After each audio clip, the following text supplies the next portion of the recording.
অন্তর্বর্তী সরকারের উপদেষ্টাদেরকে ছাত্রজনতা সংঘটিত বিপ্লবকে ধারণ করে নির্বাচন কমিশনকে ২৪ ঘণ্টার মধ্যে বিলুপ্ত করার আহ্বান জানিয়েছেন বিএনপির স্থায়ী কমিটির সদস্য মেজর হাফিজ উদ্দিন আহমেদ বীর বিক্রম। এ সময় তিনি দ্রুত নির্বাচনের রোডম্যাপ ঘোষণার আহ্বানও জানিয়েছেন। মঙ্গলবার রাজধানীর জাতীয় প্রেস ক্লাবের মাওলানা আকরাম খাঁ হলে বাংলাদেশ জাতীয়তাবাদী মৎস্যজীবী দলের উদ্যোগে আয়োজিত দলটির কেন্দ্রীয় কমিটির আহ্বায়ক ও বিএনপির জাতীয় নির্বাহী কমিটির সদস্য বীর মুক্তিযোদ্ধা প্রয়াত রফিকুল ইসলাম মাহতাবের স্মরণ সভায় প্রধান অতিথির বক্তৃতায় তিনি আহ্বান জানান। হাফিজ বলেন, উপদেষ্টারা দয়া করে যে বিপ্লব সংঘটিত হয়েছে তাকে ধারণ করুন।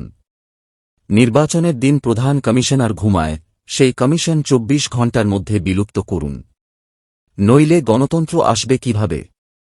সাধারণ জনগণের অধিকার যেন আর কেউ খর্ব করতে না পারে সেজন্য দেশের সব মানুষকে সজাগ দৃষ্টি রাখতে হবে।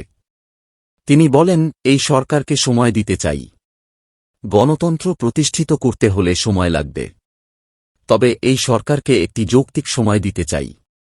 এদেশে গণতন্ত্র প্রতিষ্ঠা করতে হলে নির্বাচনের কোনো বিকল্প নাই। অতি অল্প সময়ের মধ্যে আপনারা একটি রোডম্যাপ ঘোষণা করুন। একটা যৌক্তিক সময়ের মধ্যে নির্বাচনের ব্যবস্থা করুন। জনগণের প্রতিনিধিদেরকে রাষ্ট্রের দায়িত্বভার গ্রহণ করার সুযোগ করে দিন।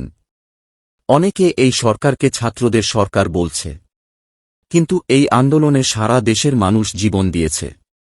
এটা বাংলাদেশের জনগণের সরকার। অনেকে মা-বোন, ছাত্রীরা মা-বাবাকে নিয়ে পানি খাইয়ে সহায়তা করেছে।